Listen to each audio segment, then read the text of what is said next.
Welcome to the She Makes Africa podcast, powered by the AWEC Alumni Network. Across Africa, women entrepreneurs are driving the continent's growth, making up 58% of Africa's business founders. Yet, the journey of entrepreneurship is often a path filled with both triumphs and trials. It can be a lonely road, but women are rising above the challenges, building resilience, and turning struggles into success. We bring you inspiring stories from African women entrepreneurs who are paving the way for others.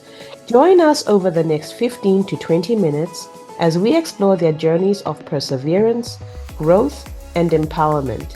We hope their stories ignite your passion and encourage you to keep pushing forward. Welcome to this episode of the She Makes Africa podcast. My name is Priska Mufunde. I'm part of AWEC Cohort 4, and I am involved in the EdTech space. I'm based in Harare, Zimbabwe, and I'm joined today by my co-host, Frida. Hello. I am Frida Moyambo, founder of Hulu Consulting, which focuses on project management skills development within the mining, infrastructure, and energy sectors. I am based in Harare, Zimbabwe, and I am from Cohort 2. Oh, excellent. Thank you so much, Frida. So today we have a special guest from the AWEC community. We have invited her to share specifically about how she is surviving and thriving through the challenges of running her business. Anne, please introduce yourself to our audience and tell us a little about your business and what led you to become an entrepreneur.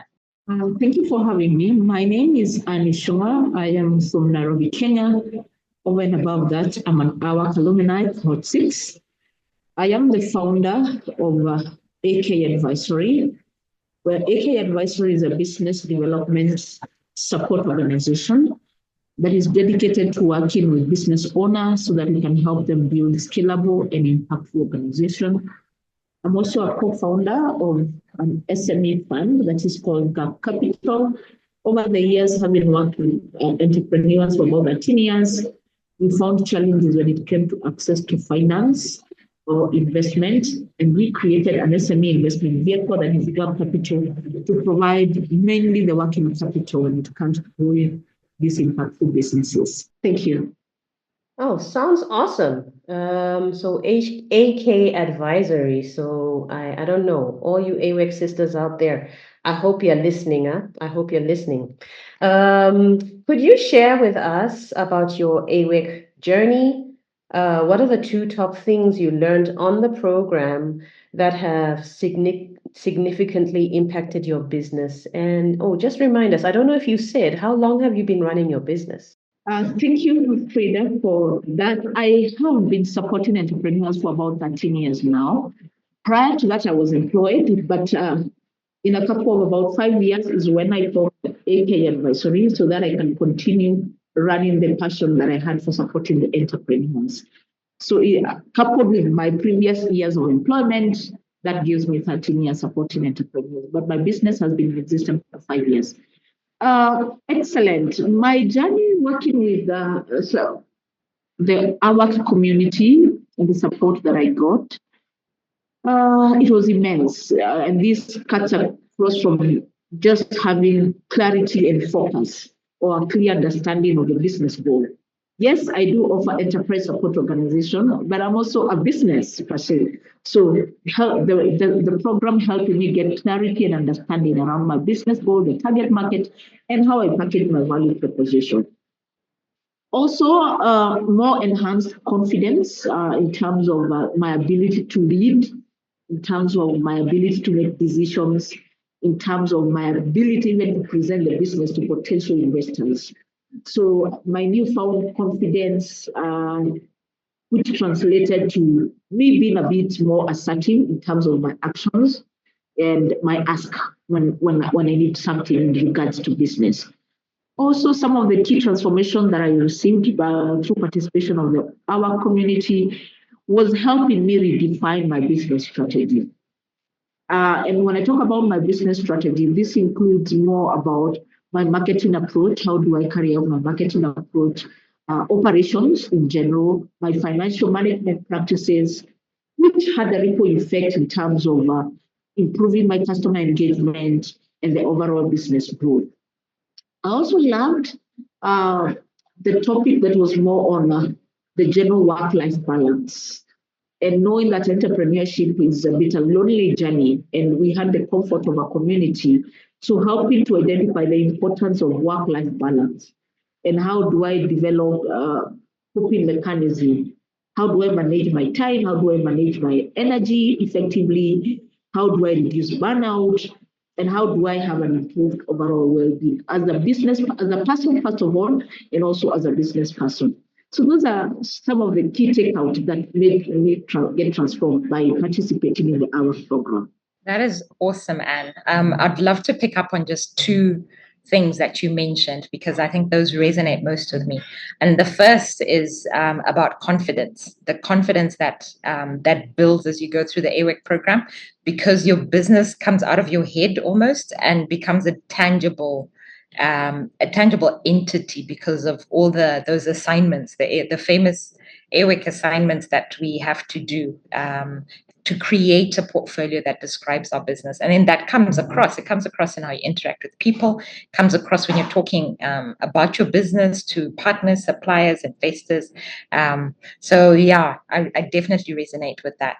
And the second is the importance of work-life balance. And I think as women, that's one of the things that many of us would struggle with.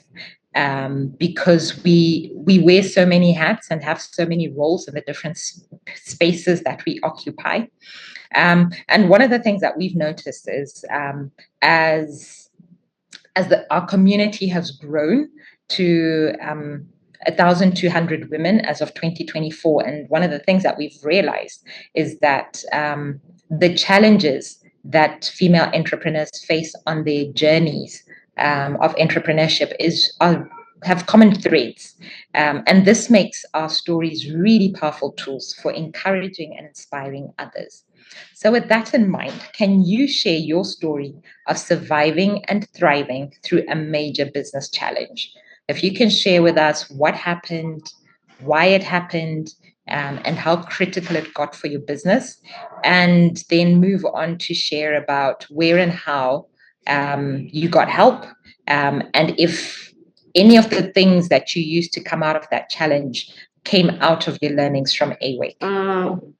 When the COVID-19 hit, and alluding to the fact that we run business advisory services, which mostly are in person, it brought a lot of sudden and unexpected disruption, because nobody, and I would say, was prepared to, we can do in-person meeting. And on that spectrum, we had just signed a contract, and we were running a program that was cutting across women from Nairobi, Kenya, but in different counties, where we needed to do a lot of bootcamp trainings, and then later on we'll go down on the ground to support them for about a couple of 1 year with business coaching and mentorship. So prior to COVID, and with the nature of our business, we relied heavily on in-person interaction for the training and also just building relationship with our SME. And here comes the lockdown and the restriction that the physical meeting cannot happen, the workshops cannot happen. And being that the project model was based on physical meeting and the interaction, we were at a crossroad. Do we stop, or do we halt, or do we do? Though this posed a very significant challenge, because many SME, they lacked, especially the ones you were supporting, but also even for us as a company, we lacked the digital literacy in terms of the tools. How do we maintain this engagement, and how effective is the virtual environment for us to deliver what we had promised to the client? The situation was very critical because it kind of threatened the continuity of the project and the support to the entrepreneur that needed it at such a time, because it was also difficult. We also needed such intervention. And looking at the situation and where we are at now, and how did we get out of that? Despite all that challenge, we managed to pivot and transition successfully to running our virtual operations. And this involved very rapid decisions we needed to make, rapid decisions around adapting the digital tools like the Zoom, the Meet tool, the WhatsApp, ensuring that also we do maintain regular communication with the team members, but also with the entrepreneur, so that we can maintain the momentum of supporting the entrepreneur. And this gave us a new product, I must say, that was offering the business, digital business coaching sessions, which were tailored also because we had to tailor them to helping also the entrepreneur to navigate the crisis that we were also going through, navigating the crisis and also supporting them to support the team that they had in terms of adjusting their strategy and accessing new market opportunity. I'm happy to say that I think this was one of the successful programs that we successfully delivered with the new dynamics of the digital components. But it also allowed us to create what we call a consistent follow-up with the entrepreneurs so that we can create the warmth and the support that they needed. How AWEC helped me, and this one I really borrowed so much from an AWEC sister who had been on the program. And after sharing some of the challenges that I was going through, in fact, she's the one who led me to sign up now later to join the AWEC program. Coming up next. Some of the insight that she shared was very pivotal in preparing us for the uncertainty. How do we create contingency plans, the dynamics of running your business, being adaptable when it comes to leadership, and are we ready to pivot quickly when we are faced with unexpected challenges? More after the break. This is the She Makes Africa podcast, brought to you by the AWEC Alumni Network. We are here to build a community for African women entrepreneurs. If you have a story to tell, share it with us.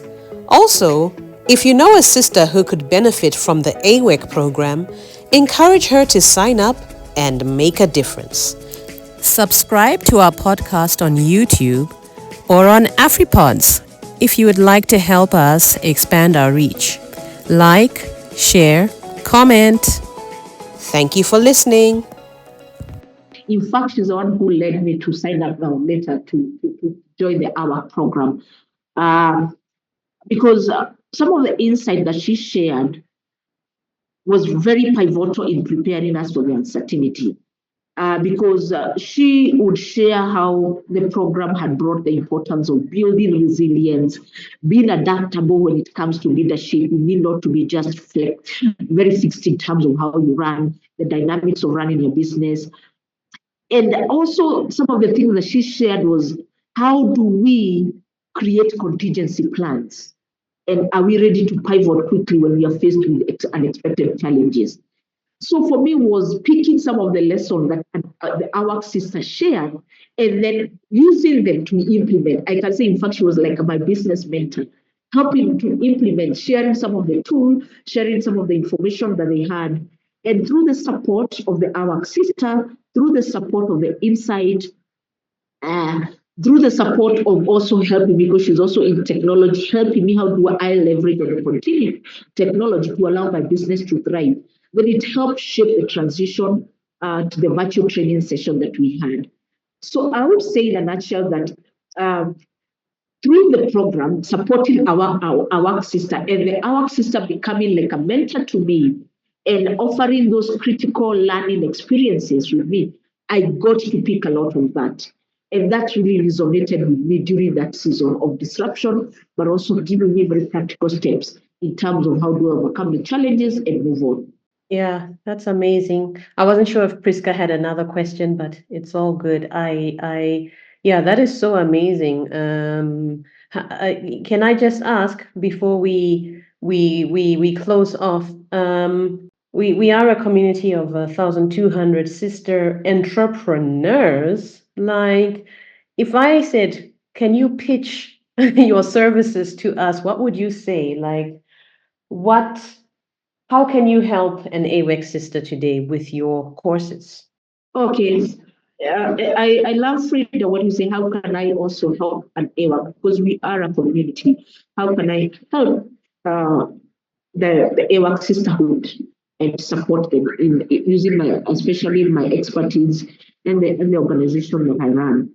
And for me, I believe in paying it forward because I received it. I am a product of a lot of business mentorship and support. And what I would really offer is a peer support and mentorship, sharing some of the experiences with the women entrepreneur, and believing that we have faced similar challenges because we learn from each other. So sharing experiences of how have I tackled my cash flow issues, marketing, scaling, connecting, all that. I think that would be a very powerful tool that I would use as a way of paying forward to a system. Not to mention also using my expertise because my expertise are in finance, access to finance. My expertise are also in business strategy, also supporting and giving that guidance, crucial guidance that is needed. How do we access finance? How do we build business strategy to allow us to drive and scale our businesses? So it will be more of passing my business knowledge and my business experiences, supporting them through the peer-to-peer mentorship, but also in the other forums, especially the networking and the partnership forum, looking for how can we collaborate, because there are definitely collaboration opportunities. How then do we foster an AWEC network where we can connect with potential partners, collaborators, and plan within our community? So it's a question of how do we open doors for partnership for each other. And looking at the space where I am in, I do have a whole, having been in 13 years, probably a database that would help somebody of either investors, a database that would help somebody of either suppliers, a database that would help somebody of either employees. How can I open doors for that partnership to help them grow and access growth and thriving in their businesses? Also, because just borrowing from what AWEC taught me, especially from the work-life balance, just giving that the emotional and the motivational support, what we call the sisterhood support. Sometimes the biggest challenge when you're looking about entrepreneurship is remaining resilient through tough times. And you're going to experience these tough times. But as an our community, how do I offer my emotional support, helping you stay motivated and getting through the tough times of life? So through the struggles, but sharing our high moment, our happy moment, and our low moment, and celebrating each other. That I would gladly do because I do offer a lot of business coaching and mentorship support for that. And just using that, I think it's more using of my stories too, because I find they resonate and they're very practical to an AWEC system. I love it. I love it. So, community, we've heard it. Anne has shared her story of how she not only survived but thrived through a business challenge. Today, she and her business are more resilient and better poised to face the storms that are part of running a business. And if you are paying attention, Anne is also a coach. As she was talking, I could just hear the framework, the coaching framework coming to life. So sisters out there, you have a sister coach over here, okay? So all you have to do is reach out. Over to you, Priska. Okay, thank you so much, Anne, for your time and for sharing your story with our community. And thank you to our audience for listening. We would be so interested in learning what your key takeaways from the podcast are. So if you can leave a message in the comment section, we'd really appreciate that. And let us know what action steps you have been inspired to take in your personal life or for your business. Awesome. That brings us to the end. I'll stop recording in a second. I just thought it's nice to capture some of the post-podcast chatter that may make it or not make it. But Anne, as you were talking, I was wondering, have you heard of the AWEC Alumni Network? We have a business, what is it called? Business development. Yes, business growth. Yeah, business growth committee. Business growth committee, where once or twice a year we try to run a mentorship program. Have you come across that at all? I don't know whether it's called the business coaching something, but I have already enrolled as a business coach and offered my expertise. So I have already enrolled on it. In the AWEC? Is that the one you're referring to? Yes, the AWEC one. Oh, yes. Fantastic. Okay. That's awesome. Fantastic. And there you are. You're already paying it forward live. Yeah. No. This is amazing. I found your story really interesting that you were part of cohort 6, but when you're talking about your major business challenge, that was during COVID, and the AWEC lessons you learned were not from being part of the program yourself, but from being supported by an AWEC sister. That's really incredible.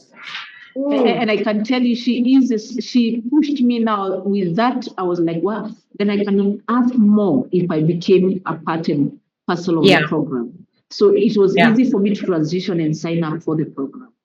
Yeah, because you'd already experienced it. And please tell your friend for us that she did such a great job in helping you out, in paying it forward, and encouraging you to then sign up yourself and actually go through the program. So, I think that's the beauty of and the strength of the community. If we can just help each other, share what we learn, share the tools, and strengthen not just people within the community, but to grow the community as well. And for me, I think that's the mantra that we would love to emphasize, that being part of the AWEC system, it means that you get access to the network of supportive, very resourceful, but also very knowledgeable women. Yeah. And what really tickles me is that they are all committed to each other's growth and success. Yeah. So how do we help all the other women that tap into this? Yeah, absolutely amazing. That was such a brilliant part of your story. It was. It truly was. And there's something that has been emerging. I don't know, Priska, if you've noticed, throughout these podcast recordings, we realize that so many women, so many AWEC sisters want to make an impact. And it doesn't have to be a group of people. If our network of 1,200 women impact only one person a year, that's another 1,200 women that have been impacted, that have felt a really tangible impact. So we need stories like this, it's so encouraging. So encouraging. I have one last question. Speaking to what Frida has said, I think my cry would be then how do we ensure that we have an AWEC representative everywhere? Why? Because then they become the drop of change that has the ripple effect. So you can imagine in areas that we have not tapped into, how do we ensure that we have an AWEC system? Because she will become our candle, lighting the candle and slowly sharing some of these experiences. Probably it's food for thought, but for me, that's how I see it. Yes, we love food for thought. We love food for thought. Yeah. But and with your business coaching, have you had any formal training, or is it something you developed on your own? I developed it over the years, but later on now come to when we are required to have the certification and all that is when I have enrolled to the different business coaching institutions. But a lot of it, I have learned it on the job. That's amazing. That's amazing. And I think that is a valid journey to take, because I could hear that you have a coach's framework, like you embody it. So thank you so much. I think we should let you go now. Thank you for having me. This has been long overdue, but thank you for having me. Once again, thank you very much for joining the She Makes Africa podcast, brought to you through the efforts of the AWEC Alumni Network. Until next time, let's collaborate